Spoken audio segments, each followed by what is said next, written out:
Okay, students. Now we are going to discuss solubility of gases. इसमें हमारा Henry law आएगा solubility of gases. तो हम जानते हैं जब गैस है तो इसकी सॉल्युबिलिटी किस चीज से अफेक्टेड होगी, तो लिखेंगे solubility of gas is affected by कौन कौन से condition, that is first nature of gas and solvent and दूसरा दैट इज टेम्परेचर एंड तीसरा प्रेशर. ये तीनों फैक्टर से गैस की सॉल्युबिलिटी अफेक्टेड होती है. कौन कौन से, nature of the gas and solvent, दोनों का नेचर पता होना चाहिए हमें, एंड दूसरा टेम्परेचर एंड तीसरा प्रेशर. तो हम पहले nature of the gas and solvent की बात करते हैं.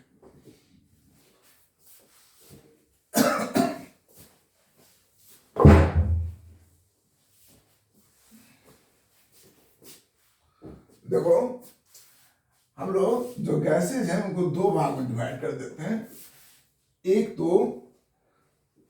जैसे हमारा है hydrogen, nitrogen, oxygen, chlorine, bromine, right, etcetera. ये सारे जो गैसेज हैं they are non polar. Non polar क्यों नॉन पोलर है? क्योंकि जानते ही है हाइड्रोजन हाइड्रोजन दोनों तो सेम है ना, तो बॉन्ड तो पोलर नहीं होगा. तो जब दोनों एटम सेम होते हैं तो नॉन पोलर होते हैं. और दूसरा हम लिखेंगे दैट इज पोलर गैसेज.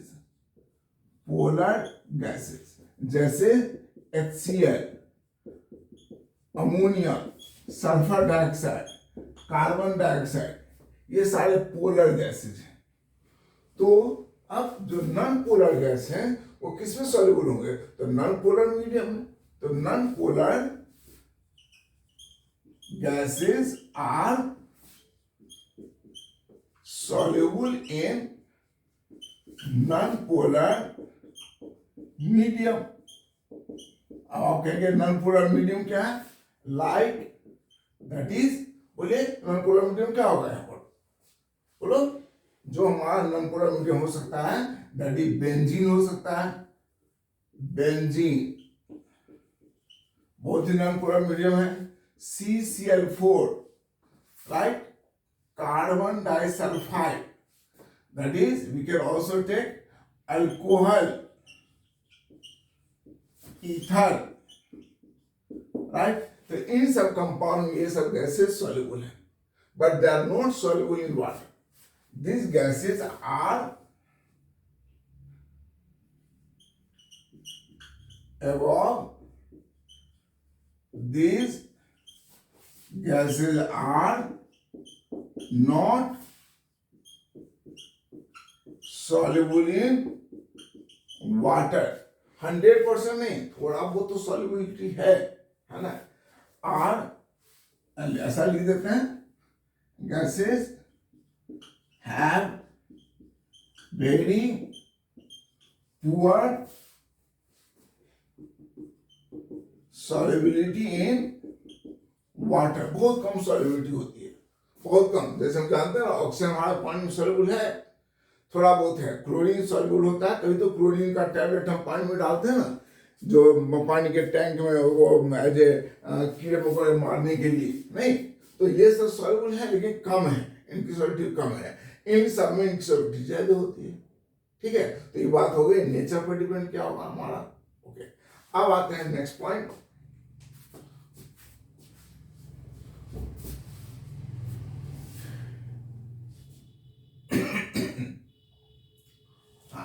अब इन गैसेज की सॉल्युबिलिटी पर टेम्परेचर का क्या इफेक्ट पड़ेगा, प्रेशर के इफेक्ट बाद में पड़ेंगे. अच्छा, फिर आप कहते हैं ये पोलर गैस भी होगा, तो कहते हैं कि these polar gases are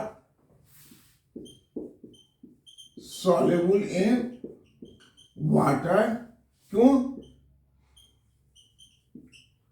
due to क्या पढ़ते हैं हम लोग, like dissolve in like solvent. नहीं, तो ये सब गैसेस पोलर हैं और वाटर ही पोलर, इसलिए सॉल्युबल हो जाते हैं। नहीं, पोलर पोलर इंटरेक्शन होता है, इसको क्या बोलते हैं, डाइपोल डाइपोल इंटरेक्शन। डाइपोल लिख सकते हैं, this is it is due to dipole dipole dipole interaction, है ना, इंटरेक्शन, डाइपोल डाइपोल इंटरेक्शन का ये सब सारे पानी गैसेज जो है वो पानी में सॉल्युबल होते हैं। अब हम पढ़ेंगे इफेक्ट और टेम्परेचर की बात करेंगे, इन्हीं गैसेज की बात करेंगे।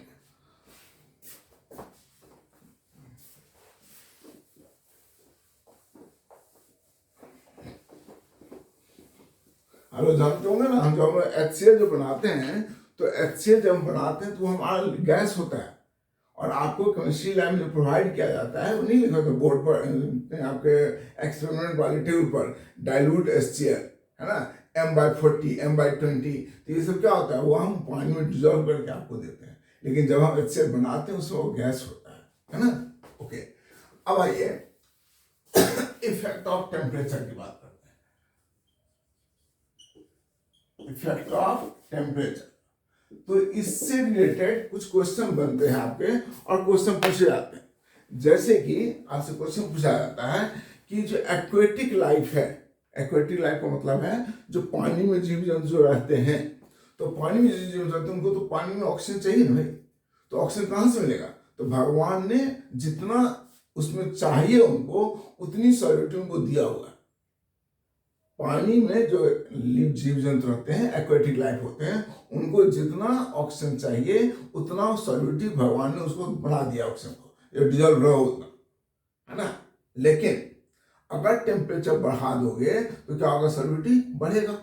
जैसे कि एग्जाम्पल के तौर पर देखो, आप पेप्सी पीते हो, तो पेप्सी की दुकान पर जाते हो तो क्या बोलते हो कि भाई चिल्ड देना। What is the meaning chilled? क्योंकि जितना ठंडा जैसे होगा तो आपके पेप्सी की बोतल में कार्बन डाइऑक्साइड उतना जैसे डिजॉल्व होगा। अगर वो ठंडा नहीं है, थोड़ा कम ठंडा है, तो क्या होगा, वो कार्बन डाइऑक्साइड ऊपर मतलब पानी लिक्विड के ऊपर में आ जाता है ना, और जब आप ढक्कन खोलते तो गैस निकल जाता है, फिर वो स्वादहीन हो जाता है। नहीं, तो चिल्ड जब होता है तो सारा कार्बन डाइऑक्साइड पानी में डिजॉल्व होता है। ठीक है, तो पानी में कार्बन डाइऑक्साइड या O2 या N2 की सॉल्युबिलिटी होती है, लेकिन टेम्परेचर बढ़ने पर सॉल्युबिलिटी वो घटती है।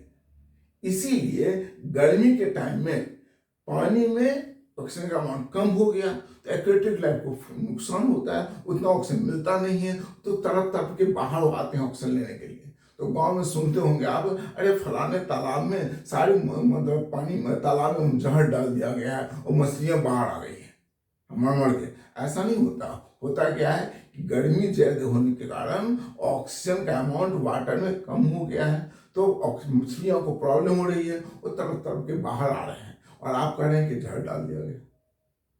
राइट, सो पानी में ऑक्सीजन का अमाउंट कब कम होगा, जब टेम्परेचर बढ़ जाता है, यानी कि टेम्परेचर कम होने पर पानी में ऑक्सीजन का अमाउंट ज्यादा होगा, तो ज्यादा होगा तो यानी कि क्या होगा, ऑक्सीजन का ज्यादा अमाउंट में से एक्वेटिक लाइफ को आराम मिलेगा।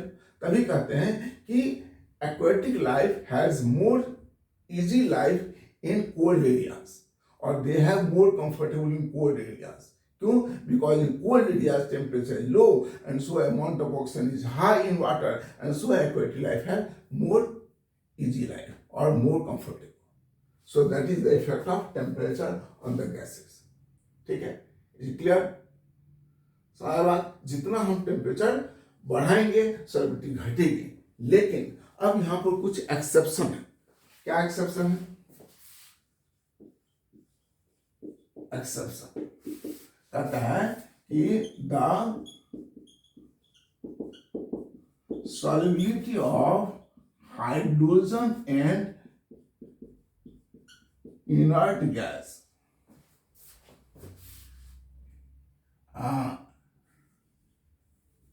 Inert gas increases when temperature increases, but very low. कुछ तो होता है, कुछ तो बढ़ा, एक्सेप्शन हुआ ना भाई। इनके हाइड्रोजन और इनर्ट गैस की सॉल्युबिलिटी टेम्परेचर बढ़ाने पर क्या हो रही है, बढ़ रही है। थोड़ा ही बढ़ा, लेकिन बढ़ा तो सही, इसलिए एक्सेप्शन हो गया। ठीक है, नो प्रॉब्लम। चलिए अब आते हैं next point, that is Henry law की बात करते हैं। तो हेनरी लॉ देखते हैं कैसे समझते हैं।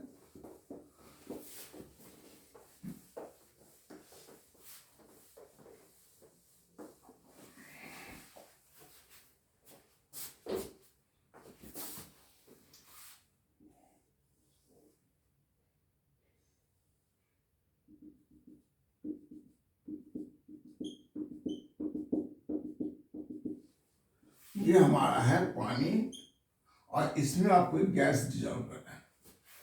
तो आप एग्जाम्पल लीजिए, अपने पेप्सी का एग्जाम्पल लीजिए। पेप्सी में क्या होता है, ये कार्बन डाइऑक्साइड को हाई प्रेशर पर, है ना, हाई प्रेशर पर इसके अंदर डिजॉल्व करते हैं। अब देखो, जैसे स्टार्टिंग में यहां पर सिर्फ पानी है, ओनली वाटर, तो इसके ऊपर क्या होगा, इसके ऊपर होगा सिर्फ वेपर। किसका वेपर, वाटर वेपर होगा। यानी कि यहां पर जो वेपर होगा जिसका प्रेशर मान लेते हैं पी नॉट, वो पी नॉट किसका होगा, सिर्फ पानी का होगा, इसमें और कुछ भी नहीं होगा। लेकिन जब इस पानी में आपने कोई गैस डिजॉल्व किया, चाहे ऑक्सीजन हो, चाहे नाइट्रोजन हो, चाहे कार्बन डाइऑक्साइड, कोई भी गैस आप डिजॉल्व करते हैं, तो अब इसके ऊपर जो वेपर होगा, उस वेपर में क्या होगा, वाटर का ही वेपर होगा प्लस ये गैस का ही वेपर होगा। तो टोटल वेपर जो होगा वो पीटी, अगर वेपर प्रेशर को पीटी बोलेंगे, तो पीटी में इसका ही प्रेशर होगा, वाटर के वेपर का प्रेशर होगा और गैस के वेपर से होगा।